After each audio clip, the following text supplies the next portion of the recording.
واحد نقاش وقع من فوق عمارة 40 متر بس كان مربوط بحبل فعجبته الوقعة. تاني يوم راح لصاحبه واشترى من عنده حبل كورة و26 متر ونط من فوق السطح راسه رشقت في الأرض، فكل الناس قالت عليه انتحر. ولما جه بوليس مسأل على اللي باع الحبل قال والله هو جه وطلب حبل 26 متر بس عشان هو حبيبي اديته 5 متر زيادة. محشش قال افتح مشروع صيدلية. أول زبون دخل بيقول له عايز دواء للصراصير، المحشش قال له هما بيشتكوا من ايه بالظبط؟ واحد قال لابنه روح شوف النتيجة، لو نجحت هتباع لك خروف. لما رجع قال له عملت ايه يا ابني؟ قال له الخروف انكتب من جديد. محشش بيقول حكم الحب مثل التبول في بنطلونه، فضيحة يراها الآخرون ولكن لا يشعر بدفئها إلا أن.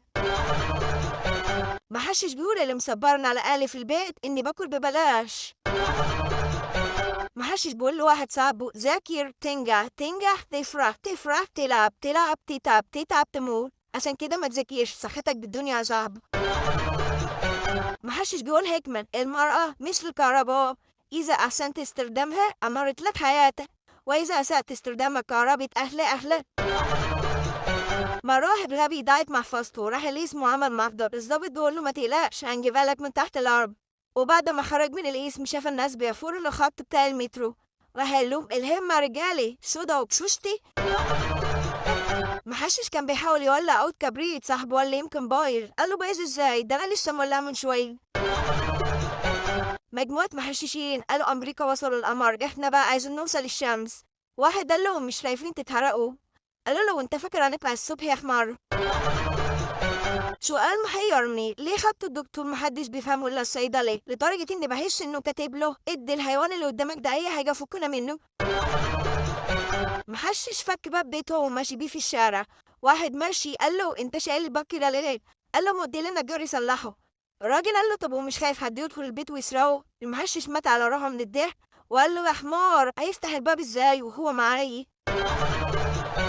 واحد بخيل قوي اتجوز، اول يوم جاب لمراته عيش وبصل، تاني يوم عيش وبصل، تالت يوم عيش بس. مراته سألته فين البصل؟ قال لها اه يا عفريتة اتعودت على الحلويات.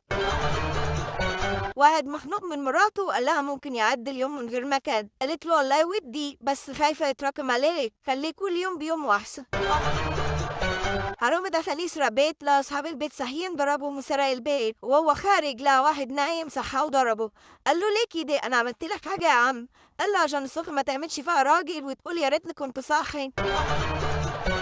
محشش اخوه مات وعايز يقول لمراته ان اخوه مات من غير ما يصدمها، فقال لها جوزك اتجوز عليك، قالت له ليه اشوفه داخل عليا ميت. المحشش قال له دخلوه يا رجاله.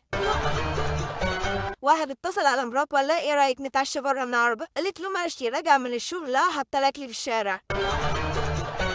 محشش اتسرق تليفون وراح بلغ الشرطه، قالوا له ولا يهمك هنطلعه من تحت الارض. وهو رجع البيت شاف في الطريق ناس بتحفر في الارض، قال لهم شدوا حيلكوا يا رجاله هو جالاكسي ولونه اسود.